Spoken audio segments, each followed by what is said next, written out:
अजीब सी काली रात थी। बादल ऐसे गरज रहे थे मानो किसी कयामत का संकेत दे रहे हो। सियारों और कुत्तों की चीत्कार की वजह से अंधेरे में जंगल के बीचों बीच खड़े आर्यन इंटरनेशनल के हॉस्टल की बड़ी और पुरानी इमारत किसी दानव से कम नहीं लग रही थी। जैसे कि वो हॉस्टल कोई जिंदा शिकारी हो और अपने अगले शिकार का घात लगाए उस घुप अंधेरे में छुपा हो। लो भैया जी, आ गए आपके हॉस्टल। बजरंगबली पहुंच गए माखिर हमारे नई जेल। ऑटो वाले बिरादर, क्या लगता है ये जेल होगी या जन्नत? भैया जी, जेल हो या जन्नत, आप ये जगह छोड़कर नहीं जा पाइएगा। देख लीजिएगा। बड़ा अजीब है। खैर छोड़ो भैया, ये बताओ कितने हुए? पूरे 53 रुपए हुए। बे साले झापड़ मारेंगे, चूतिया समझ रखे हो हमें। इतने में ध्रुव ने ऑटो वाले की तरफ देखा। अजीब सी मुस्कान थी उसके चेहरे पर, जिसे देखकर किसी का भी दिल दहल जाए। जाइए भैया जी, आपका जो मन हो दे दीजिए। आप भी क्या याद रखेंगे, पर जरा ध्यान से रहिएगा। कई राज दबे हैं इस हॉस्टल की दीवारों में, बस कोई ध्यान से सुनने वाला चाहिए इसे। देखो ये चूतियापना इधर ना करो। तुम ये सब क्या कहना प्रसाद मोमोज के फाड़ नहीं सकते, और साले बनारस के हैं, भोसड़ी के भूतों को भी ढक लेंगे हम। ऑटो वाले ने ध्रुव को आखिरी बार देखा और वहां से चला गया। झमझमाती बारिश में ध्रुव और प्रसाद दोनों अपना सामान लिए भागते हुए हॉस्टल के बड़े से लोहे के दरवाजे के पास पहुंचे और उस दरवाजे को खोला। अबे इतनी बारिश में सियारों की आवाज? साले जंगल के बीचों बीच कुत्ते सियारों की आवाज नहीं आएगी तो क्या ट्रैफिक की चीची चीची पीपी पीपी आएगी? आगे बढ़ो अब। पता नहीं मैं चुत क्यों आ गया तेरे साथ यहाँ। अच्छा खासा बाप के गले में बैठा था आराम से।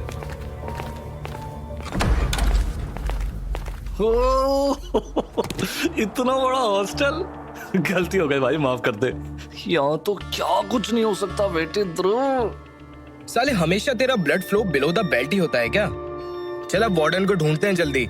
जहां प्रसाद चारों तरफ हॉस्टल की खूबसूरती को देख रहा था, वहीं ध्रुव का ध्यान बस हॉस्टल के वार्डन को ढूंढने में लगा था, ताकि वो जल्द से जल्द अपने कमरे में पहुंच सके। अपनी किस्मत से भागता हुआ ध्रुव कहां पहुंचा था? बनारस के मणिकर्णिका घाट के पंडितों के बीच ध्रुव का जीवन गुजरा। बचपन में ही माँ बाप के देहांत के बाद उसे उसके दादाजी ने ही संभाला था, जो थे मणिकर्णिका घाट के बड़े पंडित रविशंकर जी। आए दिन लाशें एक साथ 100 चिताएं घाट पर जलते हुए देखना उसके लिए वैसे तो आम थी, पर उसे कभी ये जिंदगी नहीं चाहिए थी, जिस वजह से ध्रुव अपनी ग्रेजुएशन पढ़ाई के लिए अपने दोस्त प्रसाद के साथ देहरादून के हॉस्टल आ गया था। बड़ा अजीब हॉस्टल है यार, सारी जगह ही सेम लग रही है। आधे घंटे से वार्डन का ऑफिस ही नहीं मिला। किसे ढूंढ रहे हैं आप दोनों? कौन है पीछे? पीछे देखने पर दोनों की जैसे सांसें थम गई हो। एक बूढ़ा आदमी दोनों के ठीक सामने खड़ा था, हाथ में पुरानी सी लालटेन और गले में एक पुरानी सी चादर ओढ़े। एक आंख सफेद और एक आंख काली, मैला सा गेहुआ रंग और उस पर उसके लाल सड़े से दांत। ध्रुव ने हिचकिचाते हुए पूछा, आप कौन? मैं नागेश हूँ, नागेश खोसला, इस हॉस्टल का वार्डन। अबे लगता है इनका सिस्टम ना अभी तक 2G में ही अटका हुआ है, अपग्रेड ही नहीं हुआ है। चुप बैठ। ध्रुव ने प्रसाद को कोनी मारकर चुप कराते हुए बोला, एक्चुअली सर हम दोनों नए स्टूडेंट्स हैं, हॉस्टल की कमरे की चाबी चाहिए थी। नागेश मुस्कुराया और उनको इशारा कर अपने पीछे बुलाया। आओ अंदर आओ। दोनों लड़के नागेश की टेबल के पास पहुंचे। नागेश अपने टेबल के पास बढ़ा तो ठीक उसके सर के पीछे कोई काली सी छाया थी, जिसे ध्रुव ने देख तो लिया था पर कुछ कह नहीं पाया। ध्रुव ने कुछ पूछा नहीं, पर नागेश के आते ही माहौल में एक अजीब सी गर्मी बढ़ गई थी। नागेश ने एक चाबी निकालकर ध्रुव को देते हुए कहा, कमरा नंबर 3, सेकंड फ्लोर। काफी रात हो गई है, सीधा कमरे में जाओ और कुछ भी हो जाए कमरे से बाहर मत आना। जी ठीक है। नागेश से चाबी लेकर ध्रुव और प्रसाद अपने कमरे की तरफ बढ़ गए, पर दोनों को कोई भनक भी नहीं थी कि यह काली रात उन पर कितनी भारी पड़ने वाली थी। सीढ़ियों पर चलते हुए ध्रुव को ऐसा लगा जैसे धीरे धीरे जगह का तापमान घट रहा हो। एक अजीब सी सड़न की बदबू बार बार उसके नाक को जला रही थी। ध्रुव अपने अलॉटेड रूम कमरा नंबर 3 के पास पहुंचा। अरे ध्रुव यार, ये हॉस्टल अजीब नहीं लगा? मतलब ना कोई शोर शराबा, ना कोई आदमी की आवाज। रात के 9-10 बजे ये लोग सो रहे हैं। कि ऐसे तो हमारे गांव में भी नहीं होता यार। तू ये सब छोड़, हमारा कमरा आ गया, जल्दी अंदर जाते हैं। अबे ये दरवाजे को क्या हो गया? खोल ना। ये साले बुड्ढे ने गलत चाबी दे दी क्या? ये किसकी चीख थी? कौन है वहां? बचाओ, मुझे बचाओ, बचाओ। प्रसाद तू यहीं रुक, मैं देखता हूँ क्या मामला है। ये पगला गया क्या? रख। वार्डन ने रात में भटकने से मना किया बे, भूल गया क्या? मारेंगे तो चौपड़। चल यहाँ से। अरे कोई मदद के लिए बुला रहा है, हम ऐसे उसको छोड़ नहीं सकते। तू कमरे के अंदर जा, मैं देख कर आता हूँ। प्रसाद को किसी तरह समझा बुझाकर ध्रुव उस चीख की तरफ भागा। ध्रुव जितनी तेजी से भाग रहा था, उसे लग रहा था कि उसके साथ साथ और भी कोई भाग रहा है। उसने चारों तरफ देखा पर कोई वहां नहीं था। जिस कमरे से चीखने की आवाज आ रही थी, ध्रुव के होश उड़ गए। उसकी आंखों के सामने उस कमरे के अंदर आग जल रही थी।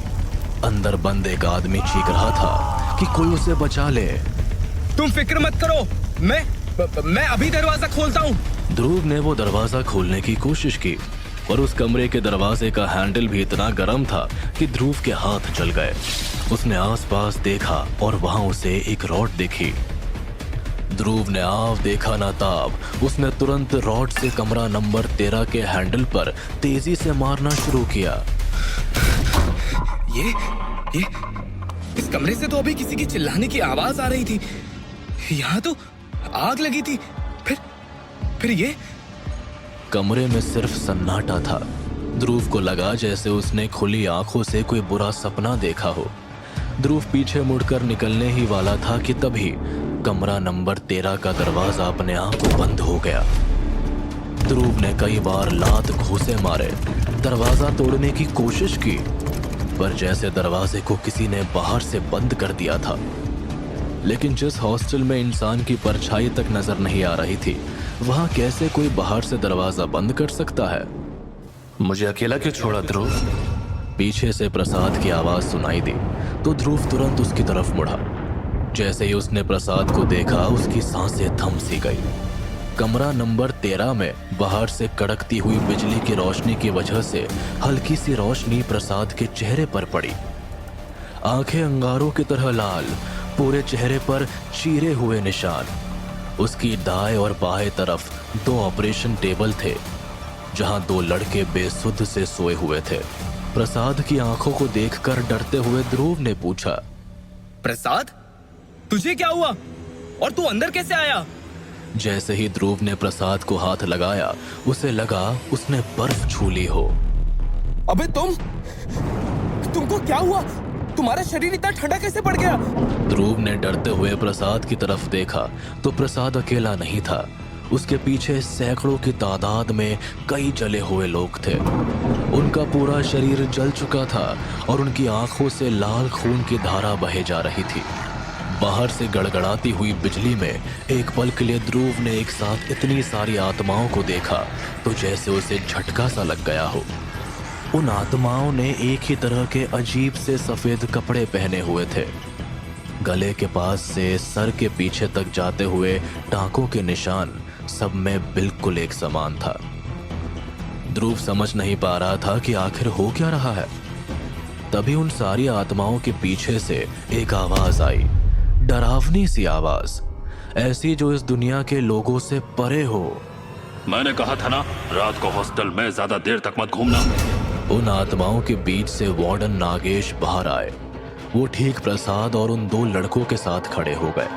अंधेरे में भी उनका डरावना चेहरा ध्रुव को साफ साफ दिखाई दे रहा था। उनकी अजीब सी तकती आंखें ऐसी थी कि जो किसी के भी रूह को झकझोर कर रख दे। अब तेरे यहाँ आने की सजा इन तीनों को मिलेगी। ये कहकर नागेश ने अपने हाथ में एक ऑपरेशन सीजर लिया और सीधा प्रसाद की गर्दन में दे मारा। प्रसाद के गले से अचानक खून बहने लगा। प्रसाद! पूरा कमरा एक बार फिर आग से धधक उठा। आग के लपटों के बीचों बीच घिरा ध्रुव किसी तरह प्रसाद को अपने हाथों में पकड़ता है और उस मनहूस कमरे से निकलने की कोशिश करता है। पर जितना वो वहां से भागने की कोशिश कर रहा था, काली रूहें उतना उसके पीछे अजीब भाषाओं में मंत्र पढ़ उसे रोक लेती। ध्रुव, ये क्या हो रहा है? ध्रुव, ये लोग कौन है? हे भगवान, ये हो क्या रहा है? कोई मदद करो मेरी, प्लीज प्लीज मेरे दोस्त को बख्श दो, प्लीज। ध्रुव के आंखों के सामने उसकी गोद में उसके दोस्त की लाश पड़ी थी। वो बिल्कुल सुन्न था और तभी किसी ने एक झटके से ध्रुव के कनपट्टी पर वही ऑपरेशन सीजर घोंप दिया। ध्रुव को लगा जैसे 40 बिच्छुओं ने एक साथ डंक मार दिया हो। वो जमीन पर गिर गया और उसके सामने बस एक ही इंसान का चेहरा था, नागेश, जो उसे मुस्कुराता हुआ देखकर बोला, डर मत, शुरुआत तो बस अभी हुई है।